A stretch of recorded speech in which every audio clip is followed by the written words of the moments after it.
You guys ready? Better leave it now. Welcome to another episode of the Weekly DLC. I'm one of your hosts, Kurosh, joined always by my co-hosts, the man, the myth, the marmalade, the lucha libre, Daniel Vargas, Hello. and the #1 e-girl streamer on Twitch, the old architect, Soda Man himself, Daniel Jang. Can I get a whole yeah? Thank you. This is highly encouraged.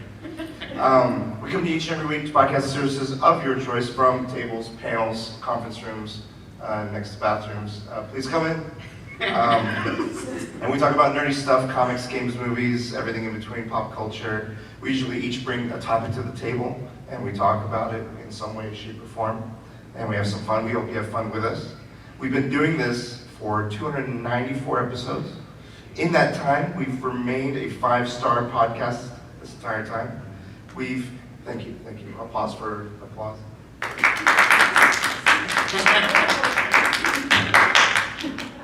That signs up. Yeah, I'll pause now.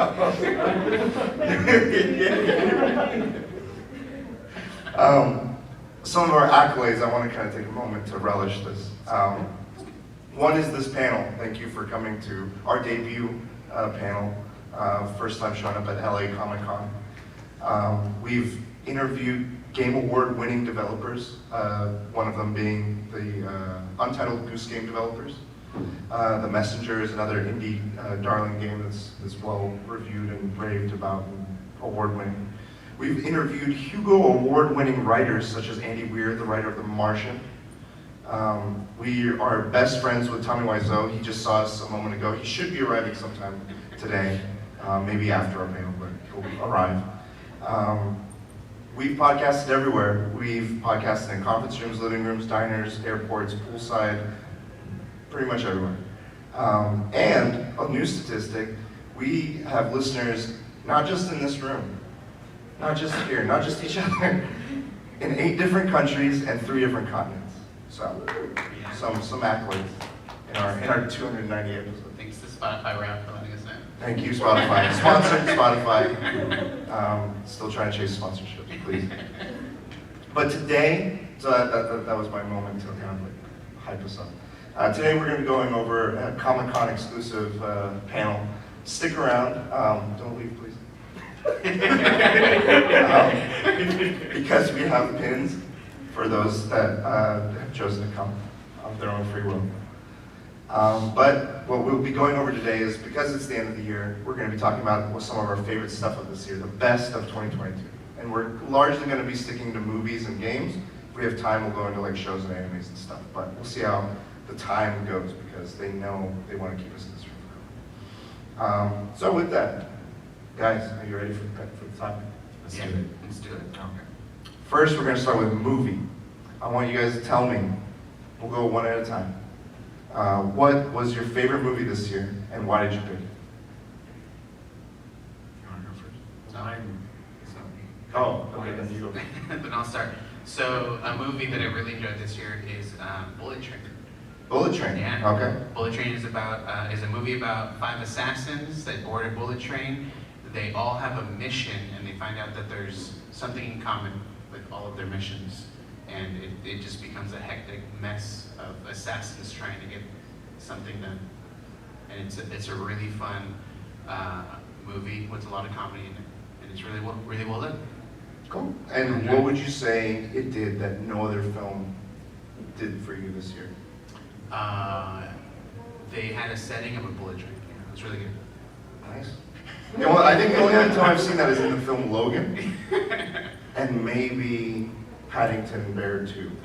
Maybe. Spoilers for Paddington Bear 2. I haven't seen Paddington Bear 2, but I heard it's really good. It's one of the best films of all time. Even Dale really likes it too. Nicolas Cage loves it. Um, So that's all that You found matters. that out in the movie. You do.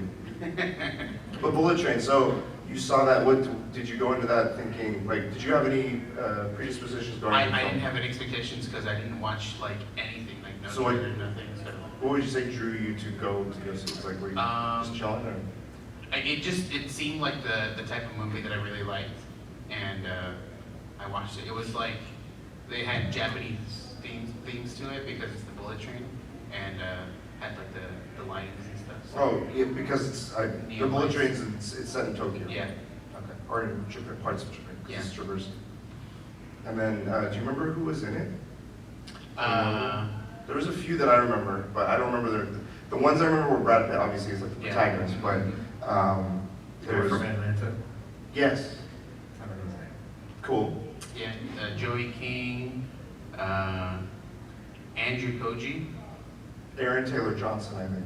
He was Yeah. Kick-Ass, he was in Godzilla. I know, He was one of my those- favorite parts of the film. Yeah, Him those and, are the- him and the Atlanta guy, they were Yeah. like buddies. Have anyone in the audience seen Bullet Train? Yeah, Okay. Bad Bunny's in it too. Yeah, Yes. Bad Bunny. He did his debut. And would you say you guys enjoyed the film? Yeah. It's just a lot more bloody than we expected. Yeah, she's got a spoonish, so. A lot more. There was a lot of fun. Yeah, the way it kept the comedy and the action going was like a nice blend. The thing that bothered me, the only thing that I was like squeamish about was whenever there's a snake loose in a film, I can't not think about it. So you never watched Thing on a Plane? I did. I did. But I knew they were all with play, and that was the point of the film. But Kill Bill, for instance, when they're having that fight, Oh, yeah. as soon as that snake was there, I'm like, I'm not paying attention to the fight anymore. I'm like, where is the snake? I need to know where the snake is. At all times. So that distracted me more than anything, more than that. But it was a part of the film, so that was a good movie. Yeah. It was surprising. I think one of the things I didn't know was because Sandra Bullock is in the film, they had done a deal where it's like Sandra Bullock and Channing Tatum would be in Brad Pitt's film if Brad Pitt was in their film, The Lost City, Mhm. which was also this year's like a rom-com Yeah. with the two of them, with Channing Tatum and Sandra Bullock. So that was a funny little thing I learned. Oh. Okay, I'll go next, and then we'll see if I think James is a special one that we wanted to spend some time with. Mine was the anime film Belle. It's spelled Belle. It came out at the start of the year, I think around January. And it was about a high school student girl who had somehow, there's like a VR world that in this world they have like as a social space. And she becomes a globally beloved like singer in that world. And so she goes from mild-mannered high school student to super popular, famous singer in this world. And then story kind of ensues from there that I don't want to spoil, but there's a lot of, what it did for me was, it kind of blended. It's very rare for me to see anime films done like more than just like, here's our anime series and then there's like a movie. Right. This year has been especially different. I think some of the anime series, Demon Slayer, One Piece, and this isn't based on a series, but those two in particular come to mind where I'm like, they felt like they added more to the story. They're not just like one-offs to the side. But Belle was like a standalone film, and I really enjoyed what it did. It was like trying to go for more of a realistic like world, and she's dealing with her own life troubles and struggles and stuff that she's going through. And then there's the fantastical absurdity of like this VR world that she's able to kind of like imagine and inhabit. And the music was like kind of balanced really well. So I would highly recommend it if anyone Would you consider it more of a love story? I think the advertising portrayed it as a love story, but that was just an aspect. Oh. It was not even like the main part of it. It was just she's kind of thrown into this popularity, into this world, and she's figuring that part of it out. There's mysterious characters in it. There's like stuff she's trying to figure out between the two worlds because she's trying to stay anonymous Mhm. while doing this, and it's kind of interesting how she balances it all, and like the comedy that also goes with her character, and like she's like one personality in real life and another in the VR world. So Yeah. it was interesting, Okay. but I highly recommend it. I think it came out for like a weekend or two, and then it just. Yeah, I didn't manage to catch it, yeah. Have you guys heard of it? Yeah. No. Has anyone in the audience heard of it? Okay. I recommend it. And that was my pick. Jen, do you want to tell us your pick? So I think unanimously, we all love this film. Best film of the year. Everything, Everywhere, All at Once. Directed by the Daniels, and they made Swiss Army Man. I've never seen that film. It's good. I recommend it too. It's funny. Basic plot is, it's kind of weird. There's a villain that's trying to destroy the universe, and Michelle Yeoh It's chosen. is chosen to, like, finding out the villain is kind of a spoiler, so Well, I looked up the premise for that online, and it's funny because it's broad, but it's also very accurate. So the synopsis for the film is the plot centers around a Chinese American immigrant played by Michelle Yeoh, who, while being audited by the IRS, discovers that she must connect with parallel universe versions of herself to prevent a powerful being from destroying the multiverse. It's live action. And the villain is it's a spoiler, I guess? Yeah. So, I mean, yeah, it's a spoiler. Yeah, that film is, I haven't seen a film like that, ever. I haven't read a film where it has two inanimate objects make me have feels. That's a spoiler. That's a spoiler, yeah, there's a scene in there where It's just rocks. yeah. There's just rocks. Really good. I went for that film, one of the things that stood out to me was, I went from crying from laughing in 1 minute, and literally like 10 minutes later, I was crying from like heartfelt, emotional like moments that were happening in the story. And I'm like, why are you doing this to me? I just recovered from the comedy, but just, yeah, alongside Michelle Yeoh, I should say, what's his name? Nicole Key. Huh? Key? What was his filmography? Raymond? The guy from Indiana Jones, Short Round. Short Round, yes. And Yeah. Goonies. The Goonies. Yeah. He hadn't acted in a long time, and he'd come back in this role. He fit perfectly. He plays the husband to Michelle Yeoh's protagonist, and I'd say one of the standouts for me was Jamie Lee Curtis. She plays the IRS person in particular, and I never thought I'd see Jamie Lee Curtis, because in this movie they can channel abilities that their other universe versions Cat are master. proficient in. So in another universe, they're a master chef. In another universe, they're kung fu masters. And Jamie Lee Curtis is somehow able to tap into a pro wrestler version of herself. And I was like, and they have her actually doing maneuvers that are for wrestling. And I'm like, I'm sold. It's really perfect. That movie is Final Fantasy VI to me. I talked about it in the podcast before. There's a scene in Final Fantasy VI where you think it's over, and I drop the controller and I'm like, oh, the game's done. And that movie has that scene. There's a moment where you're like, oh, the movie's done. It's like, nope. I was like, holy shit. And there's a part, like, I think it's Easter egg for Smash Bros. They have like Oh, the uppercut on the Sound character, effect. and just Oh, sound yeah, effect the of, shine. like, of that blasting off. It's And I heard like fantastic. the directors, like they couldn't watch Rick and Morty because Rick and Morty already did ideas. Oh, Yeah. for multiverse For stuff. that movie. So I gotta stop watching Rick and Morty. Because they feel like it'd be Well, it's influenced. just, Rick and Morty already did all the shit Yeah. that he wanted to do in the film. I was like, oh shit, I gotta stop watching this shit. Oh, I see. Yeah. Yeah, that was. I hope it wins on the Oscars, like well deserved. I hope. It was a really good film. I think it balanced, like, more and more movies for me nowadays, it's like they're usually like, okay, here's my horror movie, here's my comedy, here's my action. I like those when they do it really well, like Top Gun was one of those, Top Gun Maverick, it was a really good, like, here's an action film.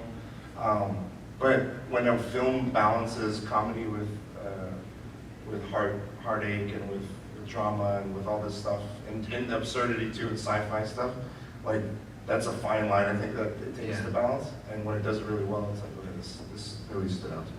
And it didn't waste any minute, like, it felt like it was really tight, it wasn't like a 4-hour, 5-hour film or Yeah. anything. No wasted scenes. Yeah. Highly recommend. Yeah. Good picks. A+. Cool. We'll move on now to our games, our game picks. Well, actually, wait, before, I was gonna see when to do this. I want to kind of see with the audience. Was there any favorite films for anyone in the audience?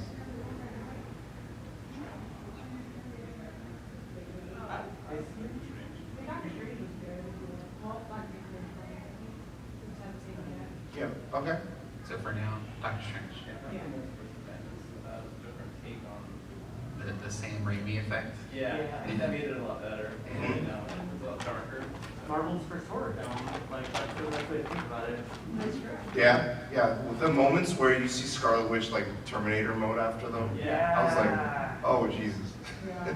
Yeah, but That you whole- Illuminati. Oh my god. Yeah. Oh my God. Like, it was really refreshing. Damn. Yeah, it was refreshing. Refreshing to see kind of Marvel be out of the normal like formula. Right, right. Yeah, that's how it Did you have like other expectations going into the film? Like, were you thinking it was going to be something altogether different, or? Yeah, you know, I didn't expect it to take that direction. So I just expected to kind of fall in line from like, the film beginning. The usual, you know, everything kind of follows this path. Some of the paths and the characters, the way to know, you know, how dark Scarlet Witch got, I guess. Spoilers. Yeah, spoilers. I just wasn't expecting that, so. Okay, cool, cool. Any other fan favorite films? I think from this year, we're watching older stuff. Like, I finally watched Lighthouse. Which film? Lighthouse. Lighthouse. Okay, with William Northman. Dafoe and Robert Pattinson.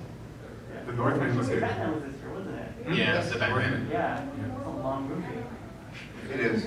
That was a long one. It was good though. I think the Batman is the best superhero film of this year. Yeah. For sure. One of the moments for me for that film that stood out was the introduction of the Batmobile. Heck yeah. Like, I felt fear when I was watching on the floor. Holy shit. I go to the AMC theaters often for these films, and they have the theater where it's like the sound comes out of the seats. And that was one of the few times this year where like you hear it, like he kind of like signals it with a remote Yeah. to come and get him, And, like, and you revving. just hear this revving that sounds like a demon coming Yeah. out of his corner. I was like, Jesus Christ, that was a good movie. I'm gonna give a shout out to Triple R. I don't know if you guys seen that film. Yeah. Fantastic Indian film. It's on Netflix, right? Yes. It's like 3 hours long. It's Netflix, so you just pause and watch it. That's good. Cool. Okay, thank you. We'll move on to games now. Yeah. Okay, so we'll go to games. What game did it for you guys this year? Top of the top. So I'll start again.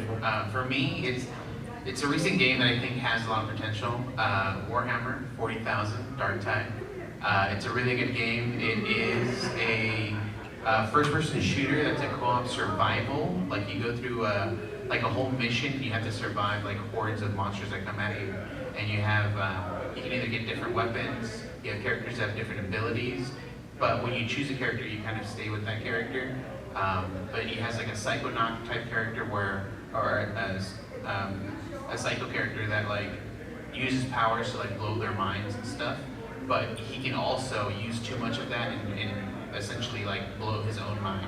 Oh, So you have to be very careful to balance that. You have a ranger that like is usually he's like the further away person and he uses range to do more damage. And he has like grenades and stuff. You have a tank, like a big ogre guy, who's usually the one that takes the most damage. And then you have a like a pyrotechnic person who uses fire, and he usually uses a flamethrower to control the crowds for the whole group and stuff. Okay, And so it it's like takes a team co-op? It takes a balance, but like sometimes you can get a group where it's just like it's all the rangers, so like everyone has to be far away from like enemies that are coming at you. It's like it's pretty difficult and stuff. So Nice. really fun game. Are you familiar with the Warhammer stuff? I am not, but I've always enjoyed it.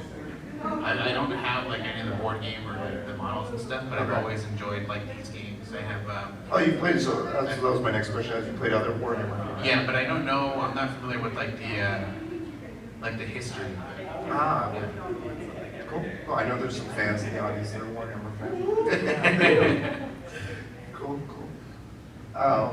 What I was going to ask is, was there a particular memory you've had with this game? I know it's recent, but is there a moment that it really stood out to you that you could recall?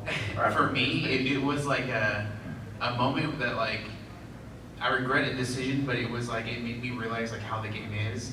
I had bought like a weapon and like upgraded it to be like a purple weapon, and then when I did the mission, it gave me like an Emperor's gift, and it was another purple item, and I was like, I had just upgraded my item to be like at this level, and I realized like this game can be like very hectic, where it can give you an item or it can just not give you anything at all, and it all just depends on its own luck.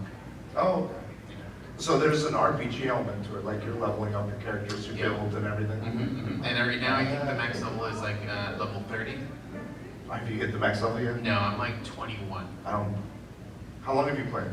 Vargas is notorious for beating games, like getting to the level cap in like since 5 the minutes. game came out, which was like November 30, it hasn't been that long that it came out. But I've been playing it like almost every day. But sometimes it's frustrating because I try to do like harder difficulty levels, and you get bombarded by these mobs, and like you don't finish the mission. Oh, sure. Like so you go back down a level and try to do that. Oh, so you can lose your level. Yeah. Well, no. Sorry. Like back down in difficulty. Oh, okay, Yeah. okay.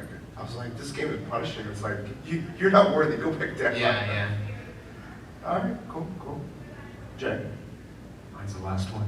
Oh, how could I forget? It's the best. Well, I also played a game that recently came out.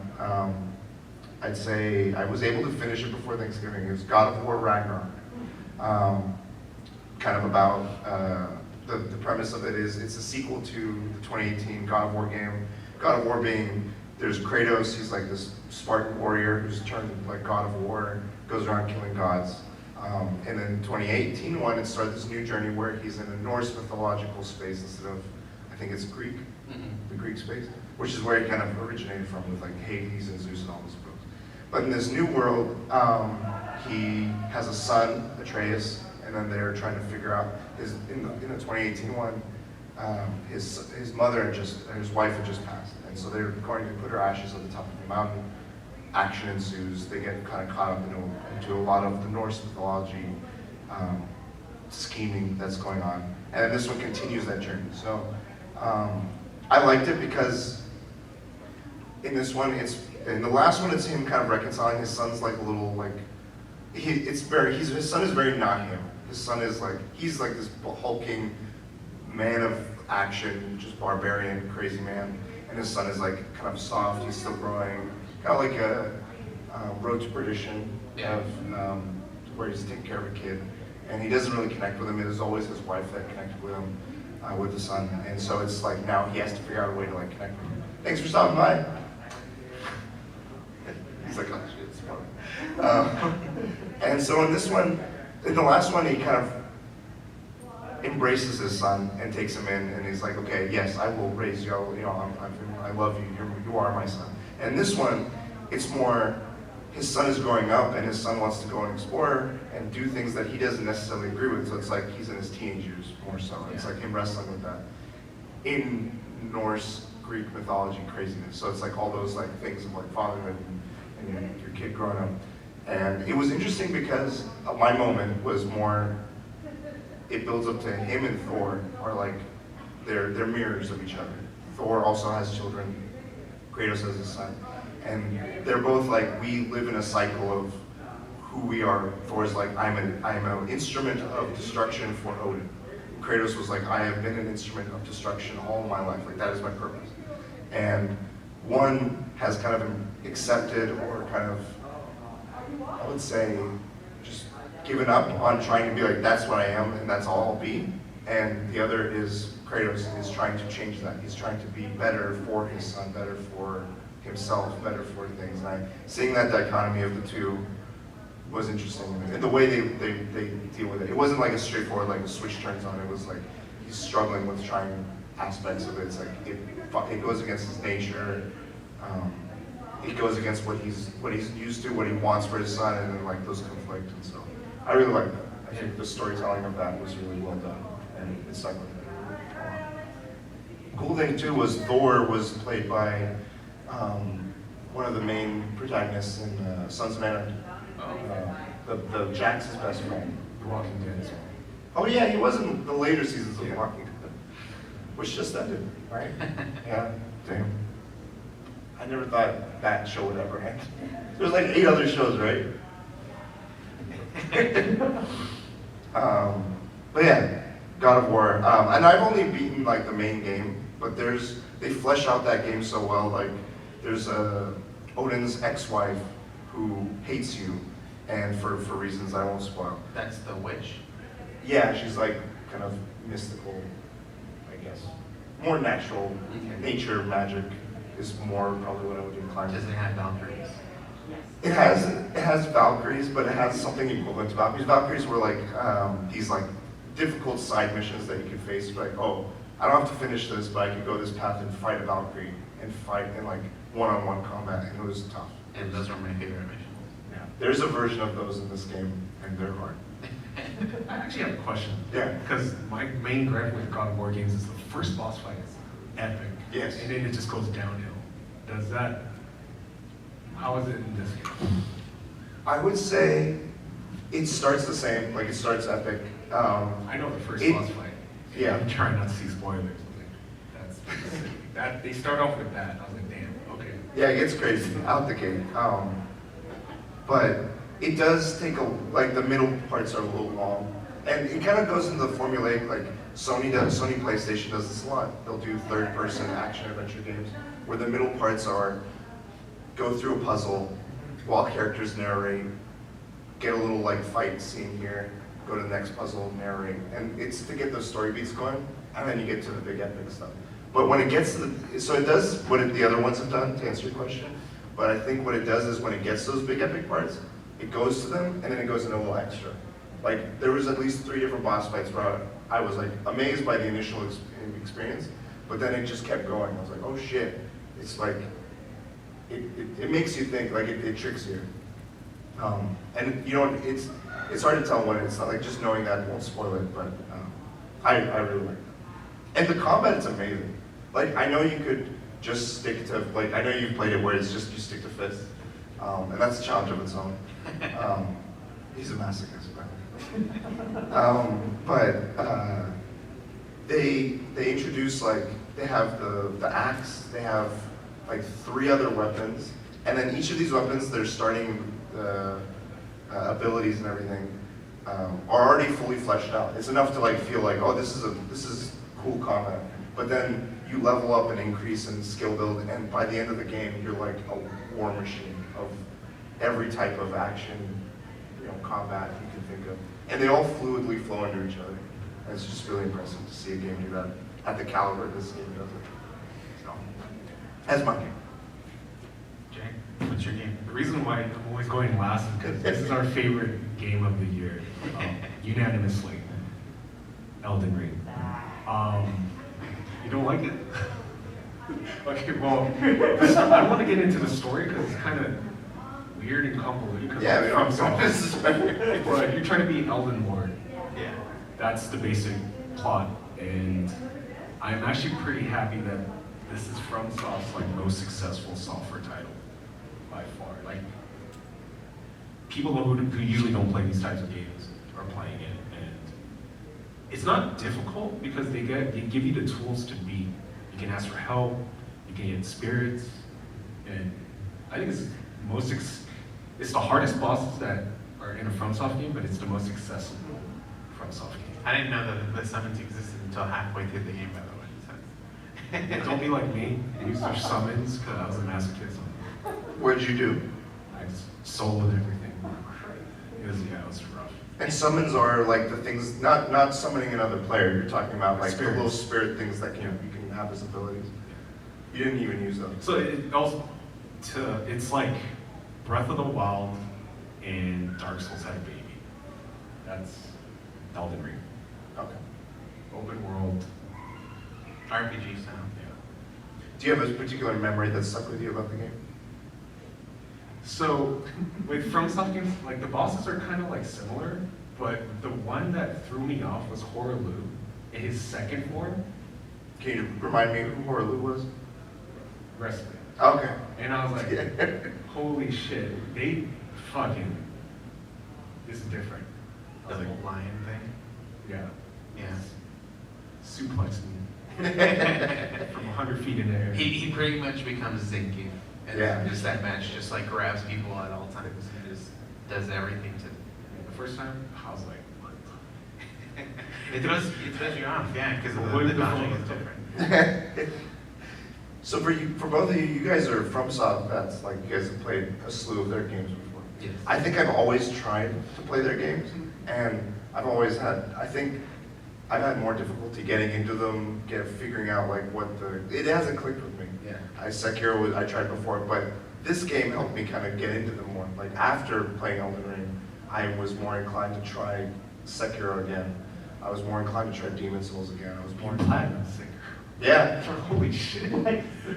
It was fun. Look, like after spending as many hours as I did with Elden Ring, that kind of just made me inclined to the combat, into the world, into the. I think that's amazing because I think Sekiro is FromSoft's hardest game because you can't ask for help.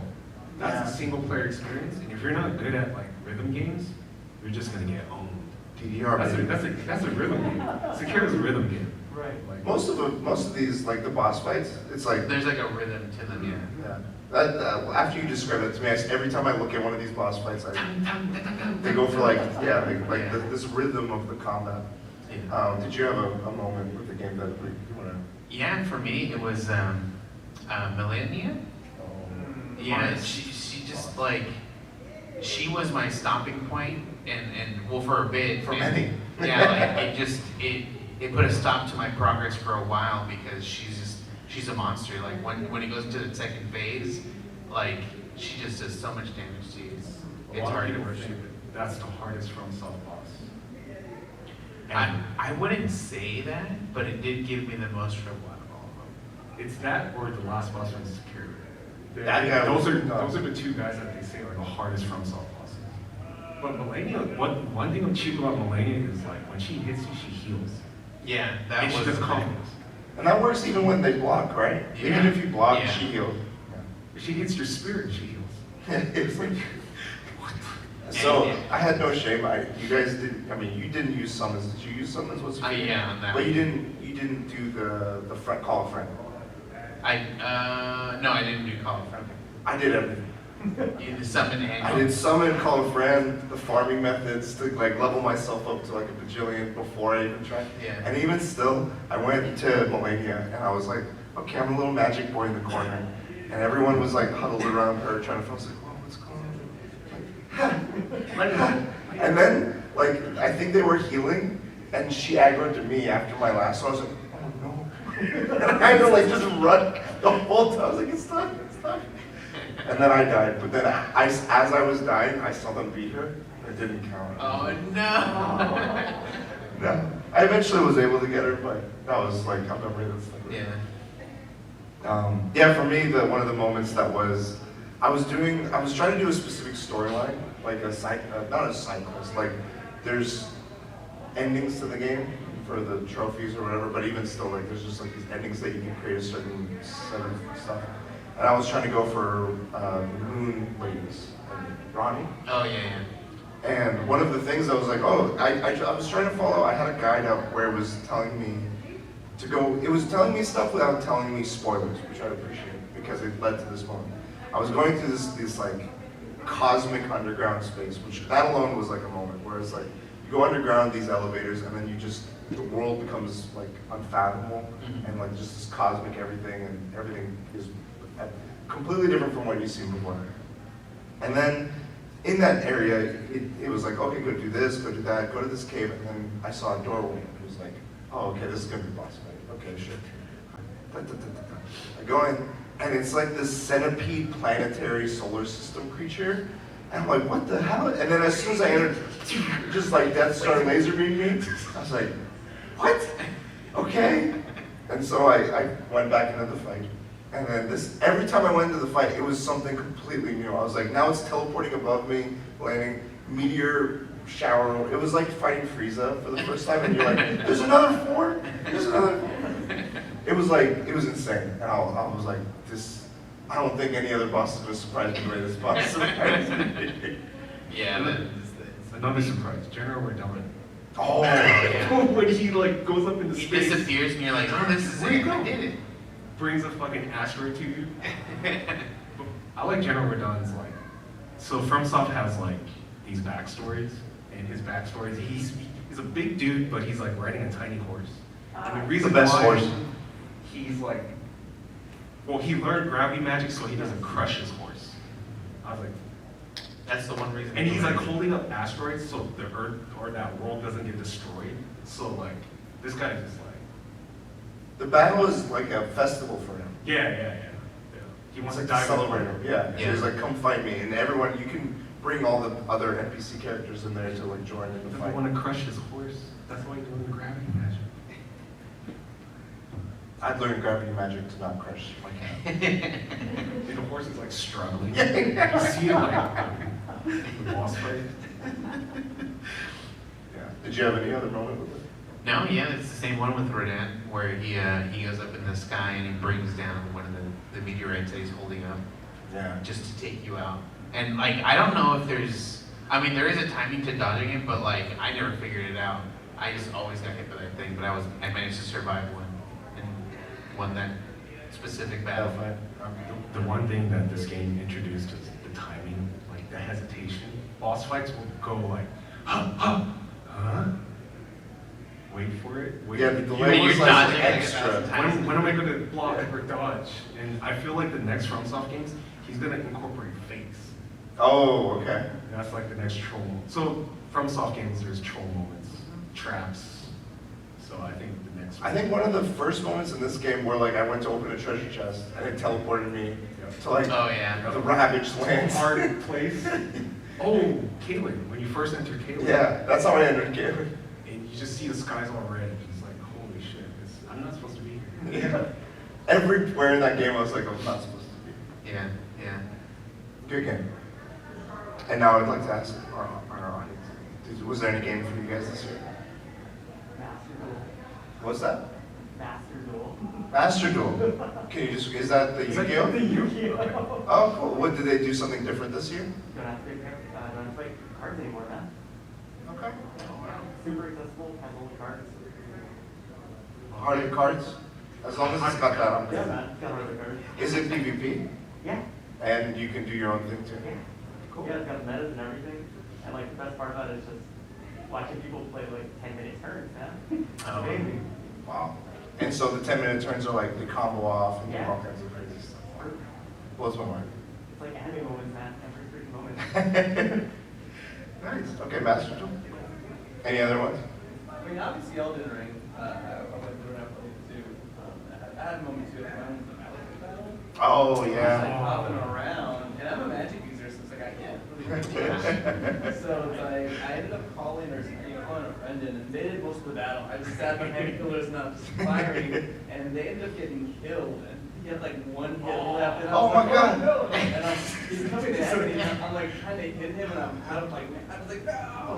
And he's like, I just felt so much like dread, like I just the closest I'm ever gonna be, and I finally got a hit. He died, and I was Oh, like, wow.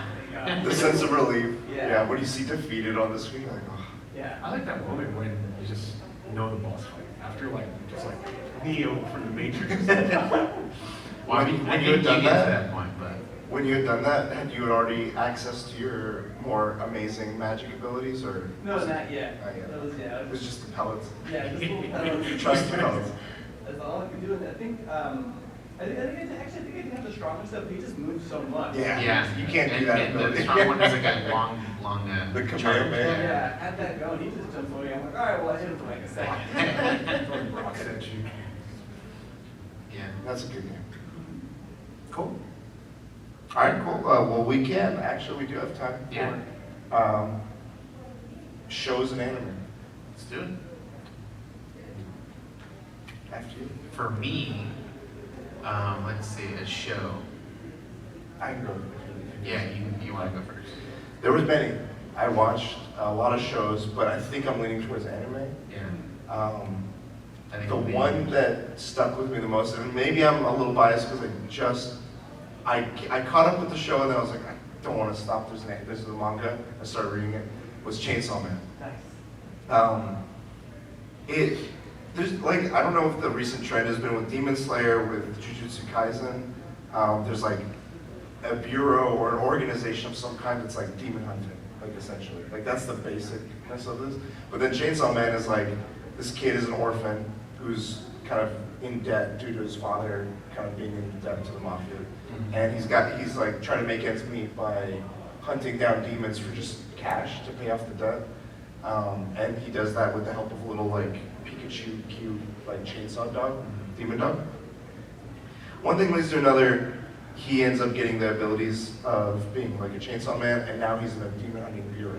And then the show kind of takes, that's the starting point.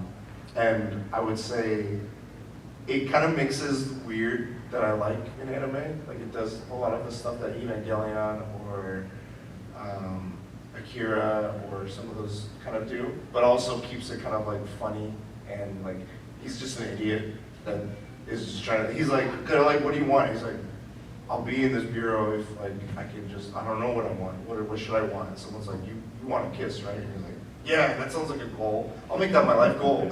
And then he's like, I don't know what a goal is, but in that like in like a lot of the story, he's trying to figure out like, should I just focus on basic necessities or should I aspire to things or should I like what should goals be? Like, can they be just simple things that you want from day to day or do you want something more?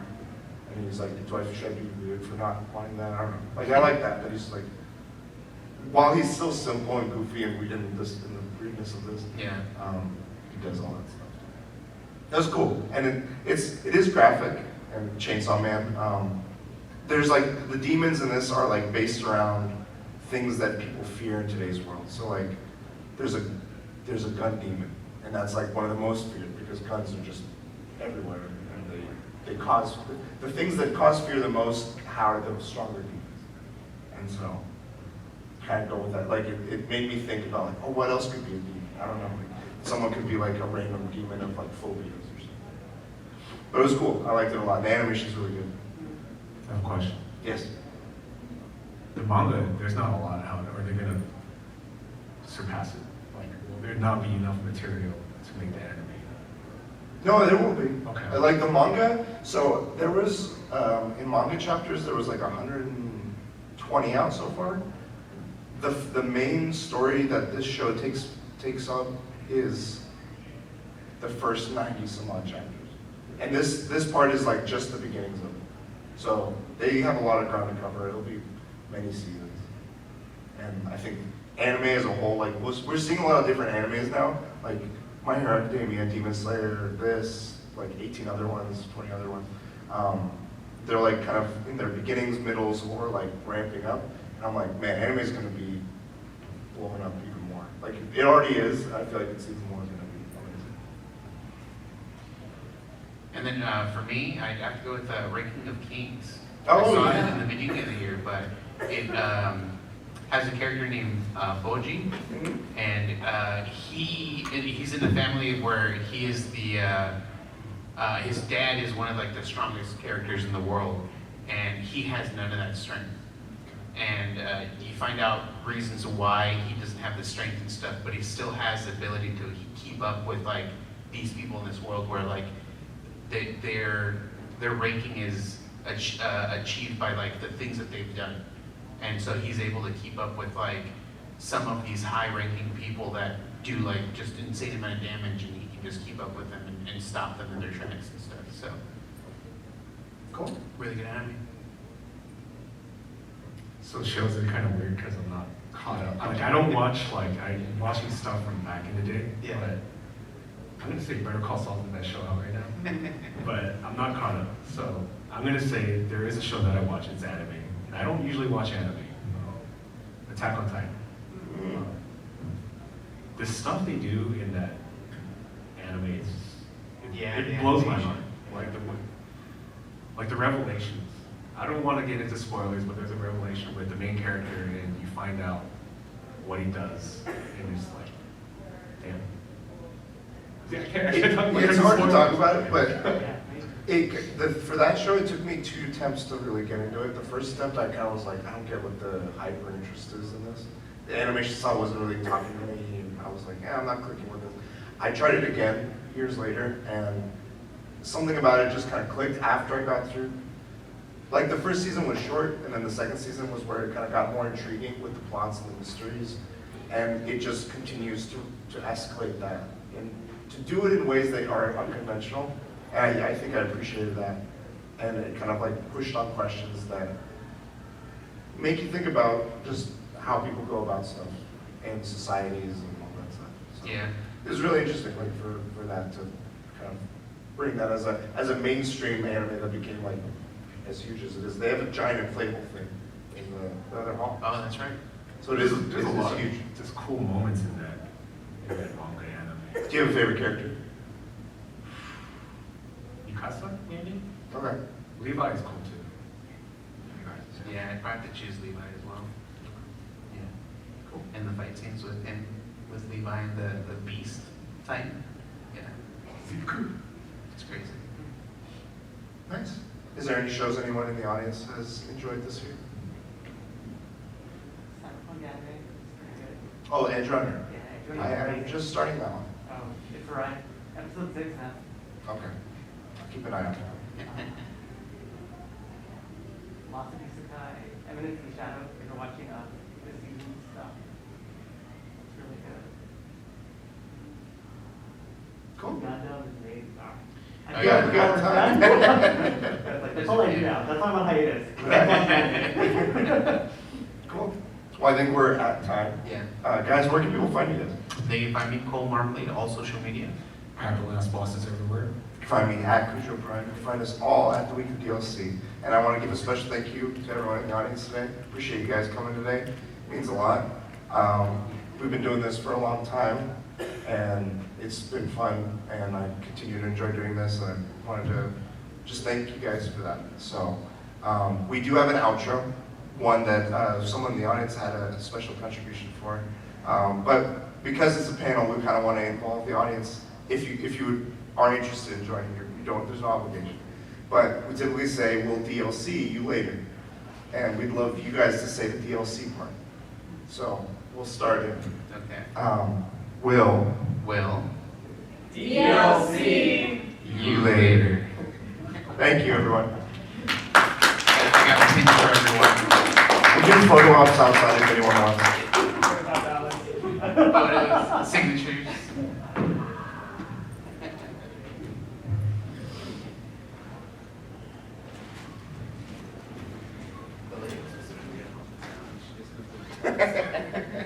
Tell us to leave in 10 minutes.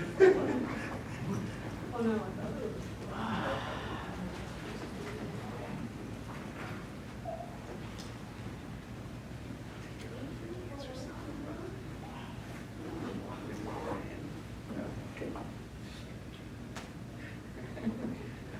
We took a picture before everyone was, I'm like, oh yeah, we should get pictures now.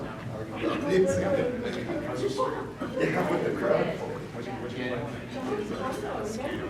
Thank you. Hey, dude. Sorry, now. How's your Good.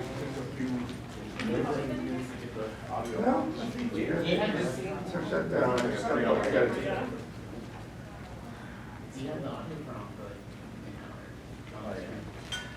I didn't know that audio interface.